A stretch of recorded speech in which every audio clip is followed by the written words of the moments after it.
Filosofía aquí y ahora. Movimientos políticos en Argentina. La ilusión en el progreso histórico era la bandera fundamental de la izquierda política. Sí, que se rompa, pero que no se doble. Querían pobres sometidos y tienen, en cambio, anarquistas combativos. Los hijos de la llamada chusma inmigratoria exigían ahora educarse, necesitan hacerse a sí mismos. La conciencia política de los militantes aparece en la praxis. Eva Perón es una construcción de Eva Perón. El tercer mundo es el que iba a encabezar la lucha contra la opresión. Cortar de un solo tajo la cabeza de la víbora marxista. Que vengan los capitales de todo el mundo sin condiciones de ningún tipo. Develar cómo fueron los movimientos políticos que dieron forma a este país que hoy tenemos. Anarquistas en Argentina. 1. La inmigración no esperada. 2. FORA, Formación Obrera de la República Argentina. 3. La ley de residencia y los primeros estallidos. 4. Huelgas y represión. La inmigración no esperada. Dentro del tema que estamos tratando, movimientos políticos en la Argentina, hoy nos toca tratar el tema del anarquismo. ¿Cómo llega el anarquismo a la Argentina? El anarquismo llega por carencia de habitantes. ¿Por qué se produce en la Argentina una carencia de habitantes? Bueno, porque la élite dominante ha tenido la necesidad para ellos de eliminar a varios habitantes de este país. Desgraciadamente, la política que hizo Buenos Aires no fue una política de integración, sino que fue una política de exclusión. Con lo cual, y ya lo hemos dicho, lo que se hizo en la Argentina no fue un país, sino una ciudad. La ciudad de Buenos Aires, que retuvo todo el poder para sí, el puerto, la aduana, toda la riqueza, y entonces elaboró una economía de exportación de materias primas e importación de manufacturas. Para eso tuvo que eliminar, derrotar en una guerra civil terrible que se desarrolló a lo largo de todo el siglo XIX al federalismo gaucho, al cual termina por derrotar en la extraña batalla de Pavón, con la complicidad de Urquiza, sin duda alguna, y tiene que Mitre, aliado a los brasileños y a los uruguayos, que poco colaboraron, extermina al pueblo paraguayo, que comandaba Francisco Solano López, y la masacre la hacen sobre todo los brasileños. Y también la obstinación de Solano López de pelear hasta un extremo demasiado extremado, porque mandaba finalmente a chicos de 8 años con bigotes pintados, que eran fácil presa de la furia brasileña y del ejército mitrista. Entonces, quedan liquidados los gauchos del interior, quedan liquidados los negros, que eran la vanguardia del ejército mitrista en la Guerra del Paraguay. Los mandaba adelante y así los mataban a todos. Y luego, con la campaña de Roca, la llamada conquista del desierto, que Roca, con bastante poca piedad, aniquila a todos los pueblos originarios durante esa campaña del desierto, con rifles Remington, con cañones Krupp contra lanzas, pobres lanzas de los indios. Hay una frase de Estanislao Ceballos, uno de los hombres del 80, uno de los hombres más venerados por el liberalismo argentino, que con todo candor dice una verdad terrible. El Remington ha enseñado a los indios que un batallón puede pasearse por la pampa sembrándola de cadáveres. Esto aprendieron los indios con el Remington. Entonces, En resumen, Buenos Aires, para fortalecerse en la hegemonía total del país, ha tenido que exterminar a todos aquellos que se le oponían, con la complicidad de Urquiza y la exterminación del Paraguay, de todas las montoneras del federalismo gaucho, de los negros y de los pueblos originarios de la Patagonia. Queda solamente Buenos Aires.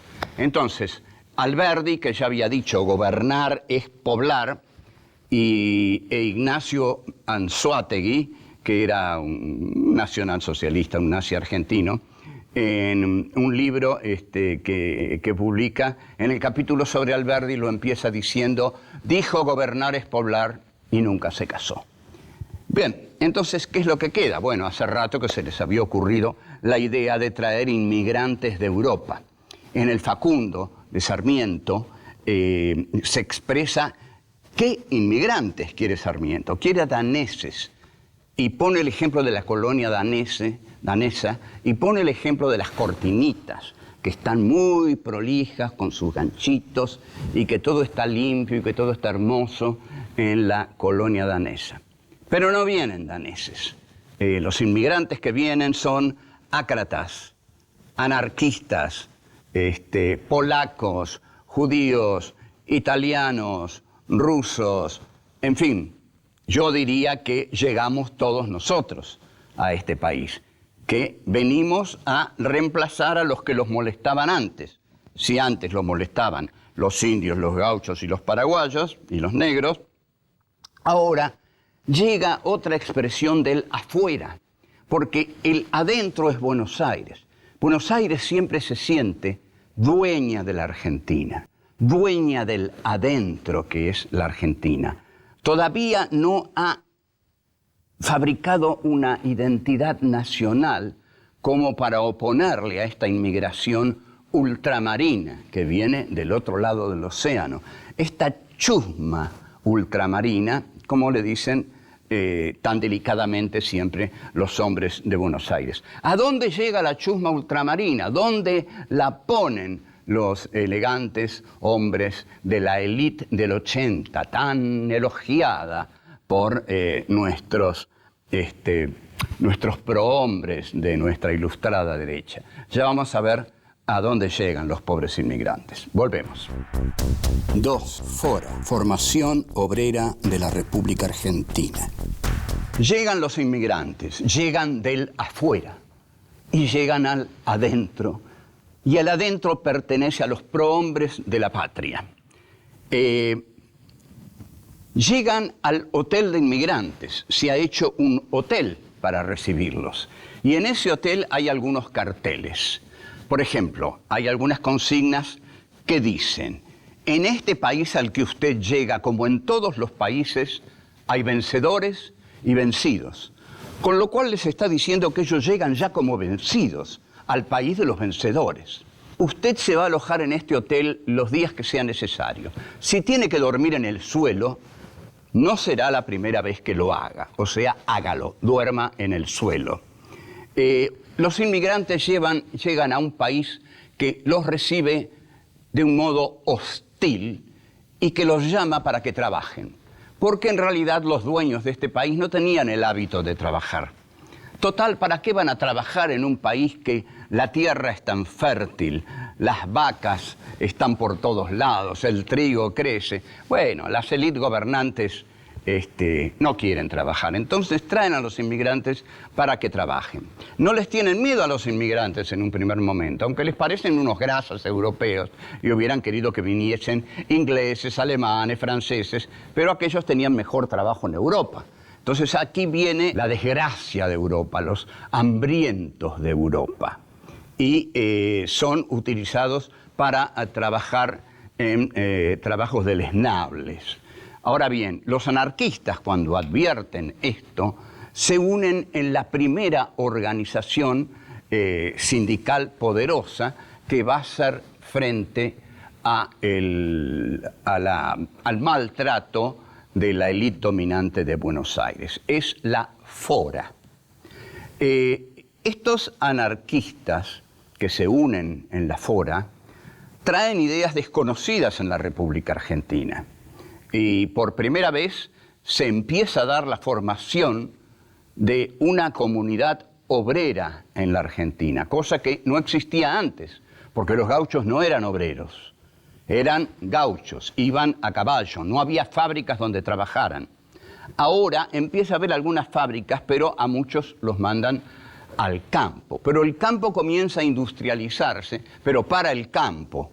Es decir, se importan maquinarias destinadas a el trabajo con el campo, a enviar trigo y a enviar ganado a Europa. Las clases dominantes se ven muy alarmadas por un hecho que ocurre en 1871 en París, que es la Comuna de París. Hay un texto notable de esto en Marx, que es Las guerras civiles en Francia, que es el que mejor narra este hecho. Los obreros se levantan en la Comuna de París, Francia está en guerra con Prusia, con Alemania, con su ministro de acero Bismarck, y Francia está siendo derrotada en esa guerra. Pero fíjense qué interesante.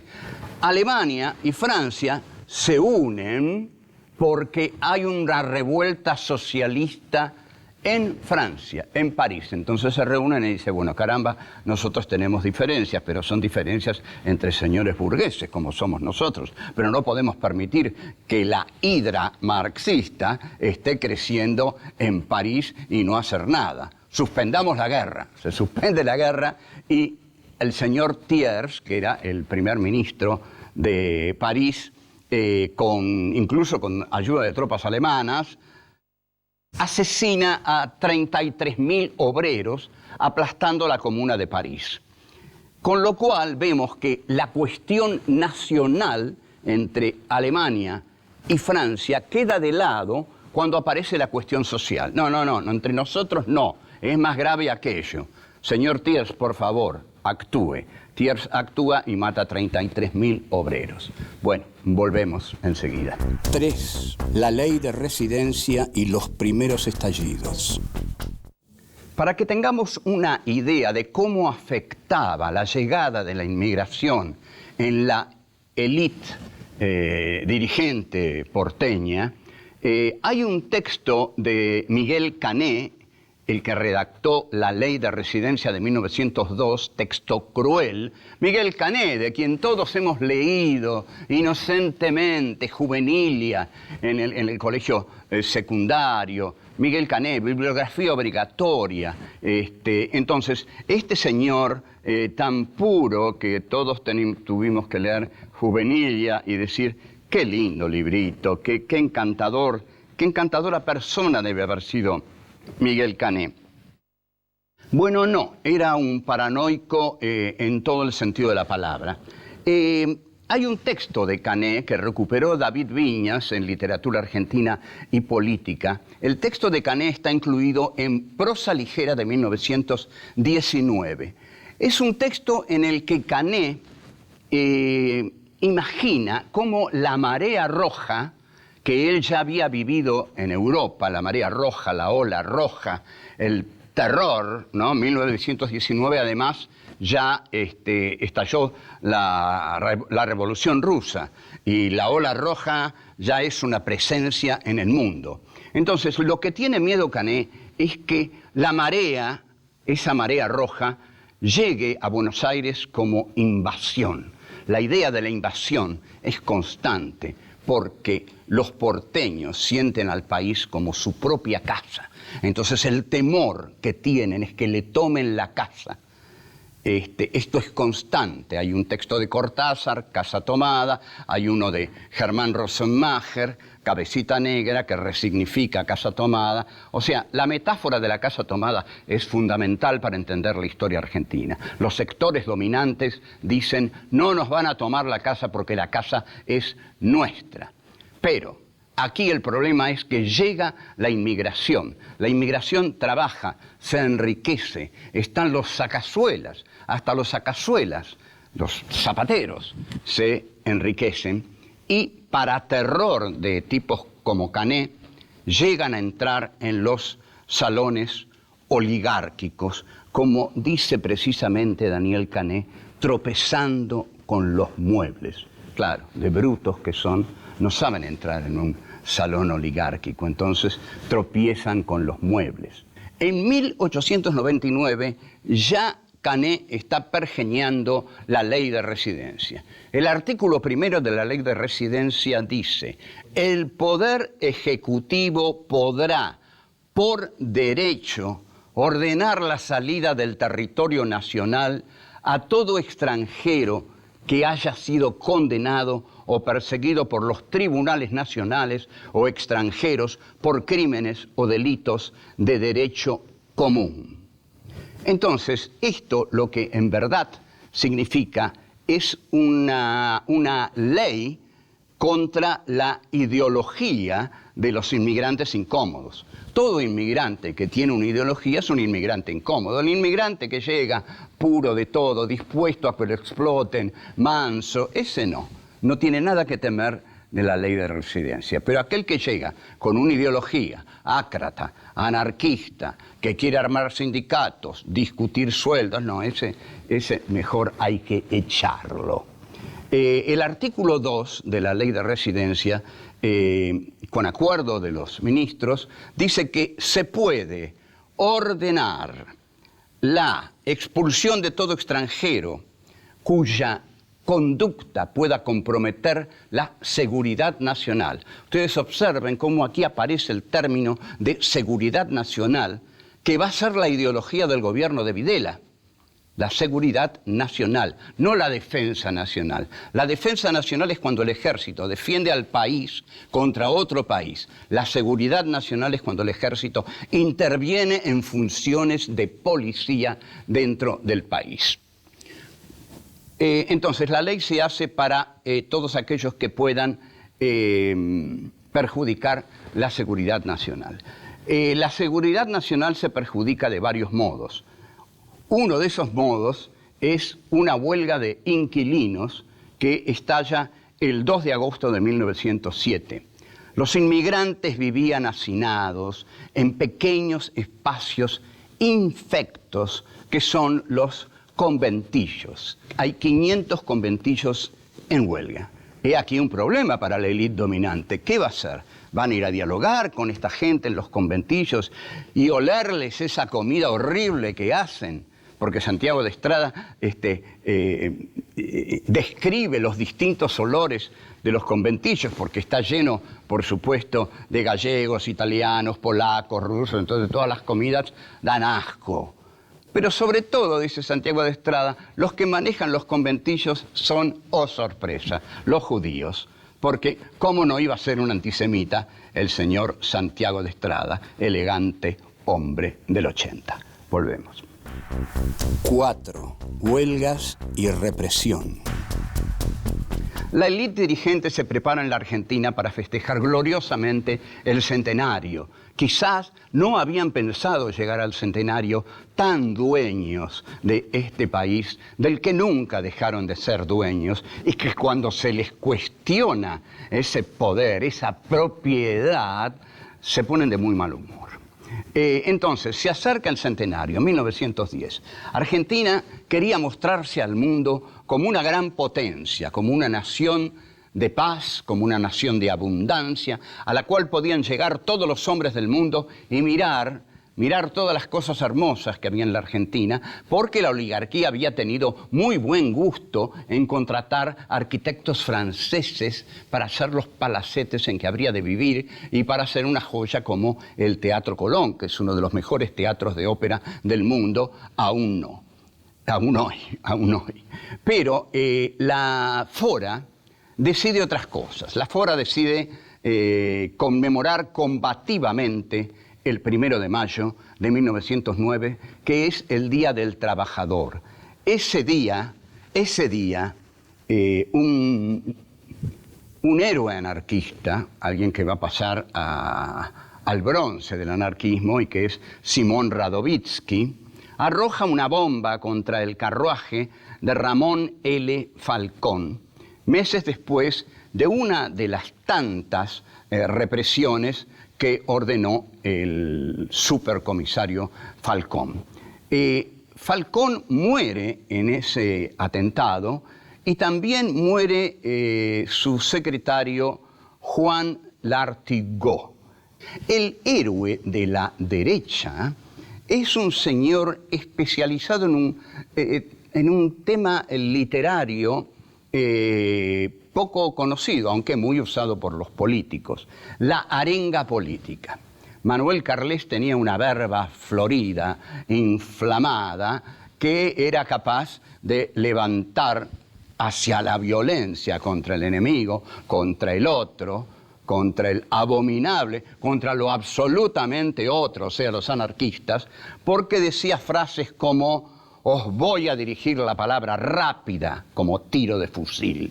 ¡Oh, qué macho que era Carles, caramba! ¿Quién no va a la guerra después de eso? Bueno, Carles crea el grupo la Liga Patriótica, que son chicos bien, digamos, chicos de las clases altas que integran la Liga Patriótica para luchar denodadamente contra esta chusma inmigratoria que invade la Argentina. En 1919 estalla lo que se llama la Semana Trágica. Fue una semana trágica. Ahora, lo que estamos tratando aquí, en lo hondo, en lo profundo, son los intentos de la oligarquía argentina para incorporar a una inmigración que le es demasiado arisca para lo que ellos pretendían. Querían pobres sometidos y tienen, en cambio, anarquistas combativos. El poder sigue siendo el de los terratenientes. Los anarquistas no cuestionan el poder ni piensan tomar el poder. Saben muy bien que el poder no se toma así nomás y que no hay situaciones prerevolucionarias así como así que caen del cielo. Ahora, antes quiero decir un par de cosas sobre la huelga de 1919, la Semana Trágica. Fue una huelga que estalló en los talleres Bacena y pararon cerca de 2.000 obreros. Y hay un chiste, es un chiste, pero todo chiste es conceptual, trae un concepto, y este chiste ya lo creo. Los muchachos de Manuel Carles, que le decían rusos a los judíos, le dicen que en el barrio de los rusos se esconden los rusos, o sea, los comunistas. Entonces hacen el primer pogrom argentino. Esto es bueno que lo sepa la comunidad judía, que el primer pogrom argentino lo hicieron los niños de la oligarquía. El anarquismo en la huelga de Bacena es derrotado porque Irigoyen le da mano libre al general de Lepiane, que arrasa con la huelga del anarquismo. Poco tiempo después estalla otra huelga terrible en la Patagonia, en el sur del país, donde sobre todo se da la cría del ganado bovino, la esquila de las ovejas. El anarquismo es un movimiento de reivindicación de la clase obrera que en su teoría tiene muchas cosas para discutir, como la extinción del Estado, etc. Pero en ese momento era la ideología de lucha de los explotados en la Argentina y jugó un papel progresivo porque le dio dignidad a la lucha de los de abajo. Hasta el próximo encuentro. Chao.